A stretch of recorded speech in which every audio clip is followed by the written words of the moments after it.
tu ne mets pas du bon carburant, tu seras interrogé. Mais si on prend notre modèle, sallallahu alayhi wa sallam, vous savez très bien de qui je parle, le meilleur des hommes, qui est foulé cette terre. Qui d'autre que Mohammed ibn Abdullah, sallallahu alayhi wa sallam. Comment il mangeait, comment il vivait, quel est...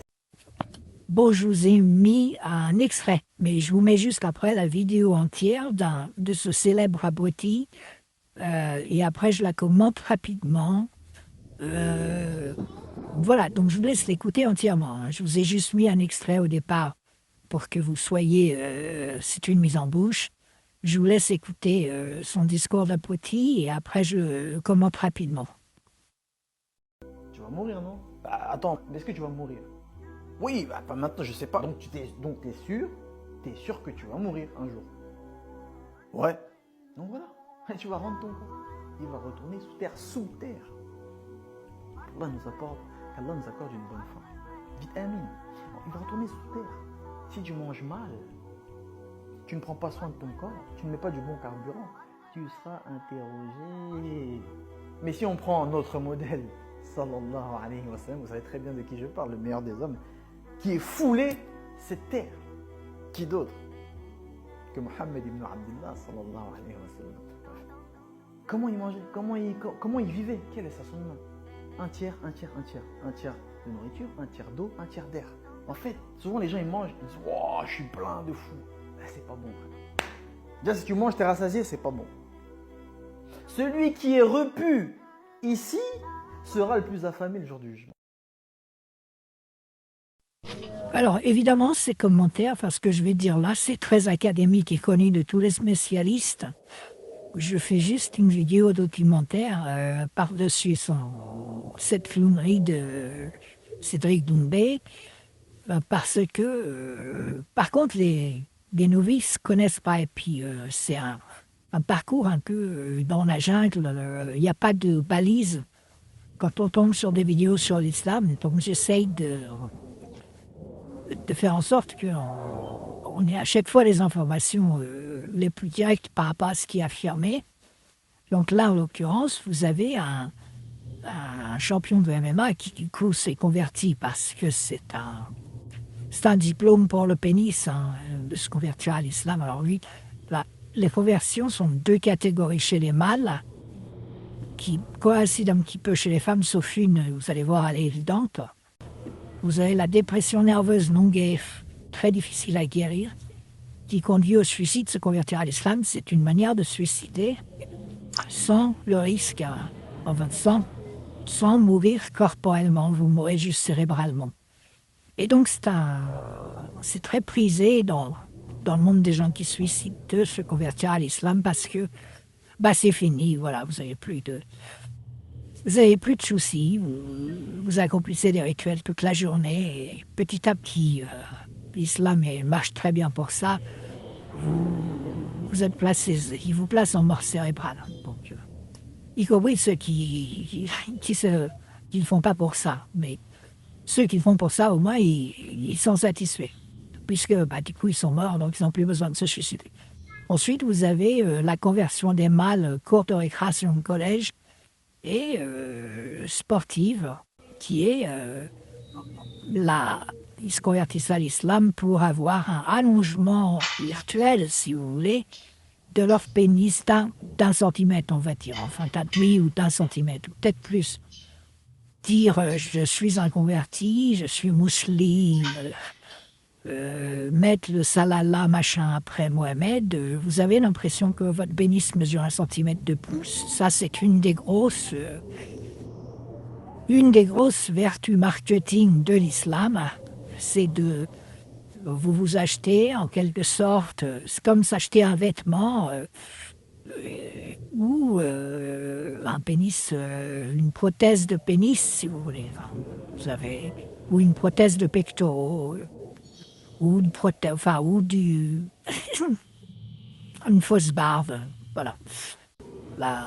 Psychiatriquement parlant, donc cette catégorie, elle est assez grosse et elle attire beaucoup les mecs de cité qui sont pas déjà musulmans d'avance, parce que voilà, ils se mettent dans le move, ils sont entre bonhommes.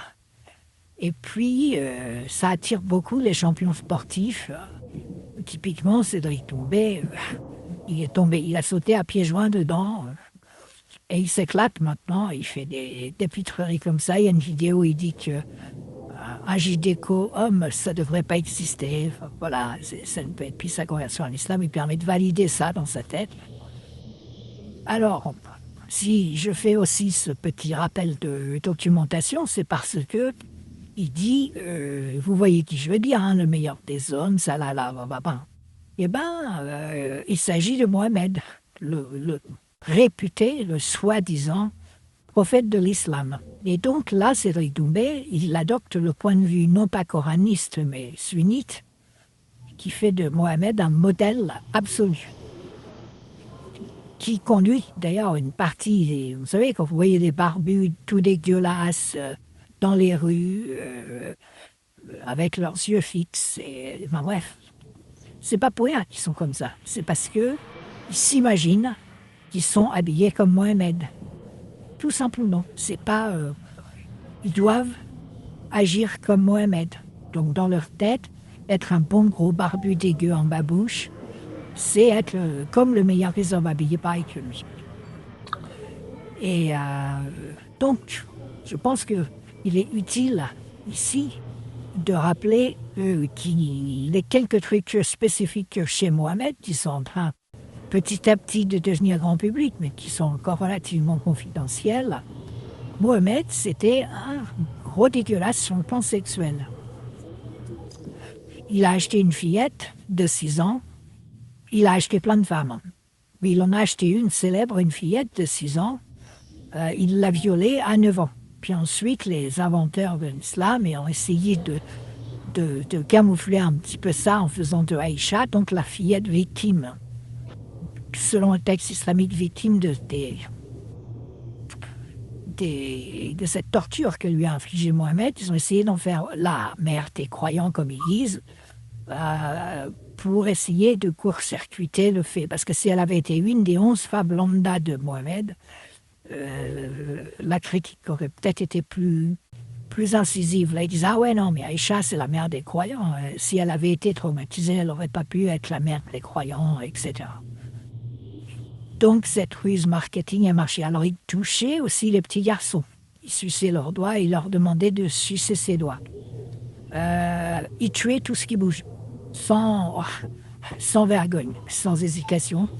Ils violaient les femmes de ses ennemis. Ils les capturaient, les violaient.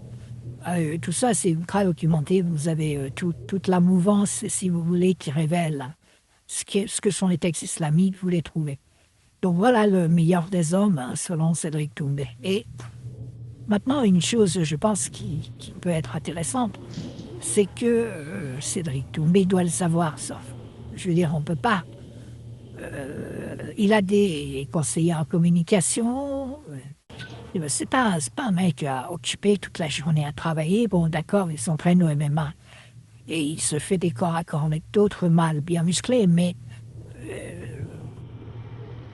il est peu probable qu'il n'ait pas un peu de temps libre où il va discuter avec des gens divers et variés de ce qu'il a fait en se convertissant à l'islam, puisque c'est une personnalité en vue. Et donc, vous avez des tas de gens qui ont pu lui dire « Ouais, tu sais, c'est forcément ce que tu fais. Tu vas amener des garçonnets de 4e et de 3e de collège à vouloir t'imiter. » Donc, je pensais que ça mérite d'être précisé. Lui, il sait. Lui,